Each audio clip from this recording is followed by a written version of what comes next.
All right, my friends, remember, cash is cash. Bonds are not cash. All right, I'm telling you right now, when it comes to your emergency bucket, the 4 years of cash, corporate bonds do not qualify. I'm just telling you right now. I use a lot of times. I like Ginnie Mae, the Vanguard Ginnie Mae Index, the Vanguard Ginnie Mae Bond Fund, because it's government National Mortgage Association. Those are the folks. The government, GinnieMae.gov, is a government entity. It's government bonds that essentially guarantees pen fed that I will pay my mortgage. But Ginnie Mae was fantastic in 2008. Ginnie Mae was fantastic in 2001 and 2. Ginnie Mae's been fantastic since the dawn of Ginnie Mae Fund in Vanguard's 1980. Just done great. Has a couple down years, nothing significant. But the problem is, just because it hasn't had any significant down years doesn't mean it won't. And when we're talking cash, the reason we're building up cash is for liquidity. Liquidity. Now, again, some of you might be willing, I would be willing to take the risk of a lack of liquidity potentially with a fund like Ginnie Mae to compensate for, cash is paying up nothing. But I'm telling you, man, I was listening to an uneducated economist today. Just the guy Simon, he's spot on. He was talking about how when there's no liquidity, I was like, man, it's so right. I just remember in 2008. Why do you think the markets got pummeled? There's no one on the buy side. I'm just telling you, what happened was, this is what mark-to-market accounting did. It said you have to sell. Hold on a second. So what happened with mark-to-market accounting? This is what caused the great financial crisis in 2008. It wasn't real estate per se. Is what happened was Finnegan. Oh boy, both these dogs look at me because I just got finished. There he is, right here. All right, hold on a second. I just think. The pleasures of working from home. Got kids, got dogs, the whole thing. All right. So mark-to-market accounting. Basically, it said you had to value your holdings at whatever the market was at that day. All right. Essentially. And so what happened was, if there is no buyer on a price, there's no way to value something because there's no buyer, essentially. And so what would happen is that you would have these bonds that were highly rated. The municipal bond market, we'll just use that for example, was AAA rated by the I can't remember the name of the municipality, the companies that rated municipalities. The whole thing was corrupt. All right, so what happened then? So you bought a municipal bond, just use that for example. All right, then all of a sudden you get some Jefferson County, Alabama comes in. They're saying we're in a world of hurt. We're going down in value, and so all of a sudden that went from AAA to bankrupt essentially overnight. And then these other municipal bonds were saying, "Whoa!" People were looking at those and saying, "Man, you might be losing value too." And so what happened was, even though they weren't, because we had Fresno, we had Jefferson County.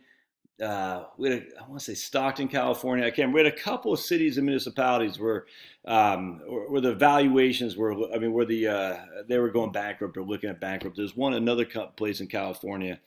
I forgot what it was. But anyway, and so what happened was all these people said, yikes, if that is, then mine is too. And so what happened is they started putting it on the market for sale. All right. And so you got this flood of supply, i.e. people selling their bonds. And you have a limited supply of buyers. So the flood of supply is going through the roof. The buyers are like, remember, a lot of people who buy municipal bonds are insurance companies, corporations, and other pension funds and stuff like that, who cannot buy bonds that are not rated as AA or AAA or at least investment grade. So as the buy side started dropping, and the sell side started getting more and more, inherently just old-fashioned supply and demand. The price was going through the floor, and the price kept spinning through the floor. So now what happens? You have to mark to market, and you said the market now is at 70 on a $100 bond. We got to sell this. We can't hold a bond that's trading at a discount of 30%. I know this is confusing. It doesn't matter. And all of a sudden you had these great bonds that were trading at 70 cents on the dollar because there was no buy side. And the more that you had the more sell side there was because of mark-to-market accounting. What happened was more and more companies said, I can't, literally by my charter, I cannot own this bond. I have to put it to the market. I cannot own a bond if it's trading at 80 cents or less for the dollar. I can't. The par value is 100. I cannot hold a bond that's trading less than 80, whatever it was. And so now you got more supply. And you have less buyers because the buyers can't buy bonds that are trading low. And then on top of that, you have the credit rating agencies. The whole thing was corrupt, man. And that was marked. And the same thing happened in Japan. Just read Richard Ku's book, The Holy Grail of Macroeconomics. He talks about this. Same thing. It's crazy. And mark-to-market accounting made illiquid assets that were heretofore liquid, and they should have remained liquid, but they couldn't be because of mark-to-market accounting. No one saw it coming, even though the same thing happened in Japan in the same beginning of the aughts, and yet no one saw it coming. After the fact, oh yeah, it makes sense. Well, no one saw it coming.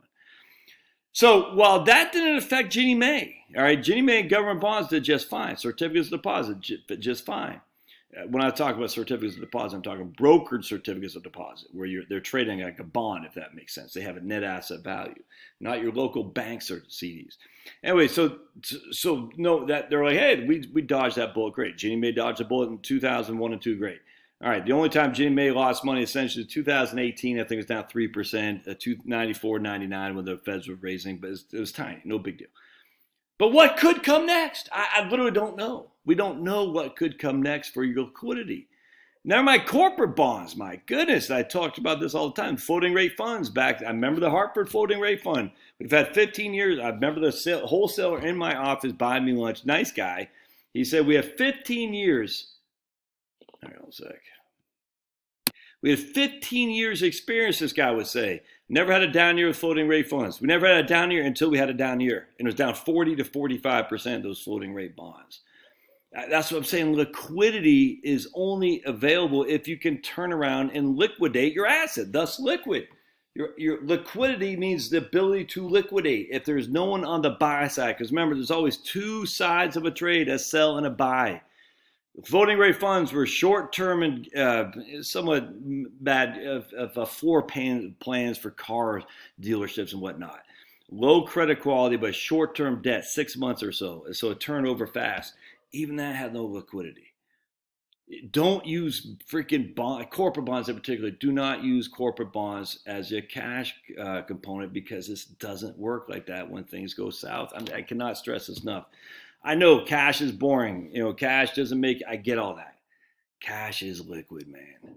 Cash forever will be liquid. Now, unless there's a run on the bank, that's a different story. That's a whole different thing. I do worry about that. So look at what happened in Argentina. We've had example after example after example. I think in Greece not that long ago, if memory serves. I get that. That would be a risk I'd be willing to take without question. But remember, cash is not corporate bonds. Cash is not Wellesley Income Fund. It's just not, because we need to have liquid, readily accessible cash to be able to turn around and buy stuff with. Your local bank is a good start. Don't substitute because you're like, I'm reaching for yield. I want to get a better yield for cash. That's not the way to do it. Cash is cash. And I will see you.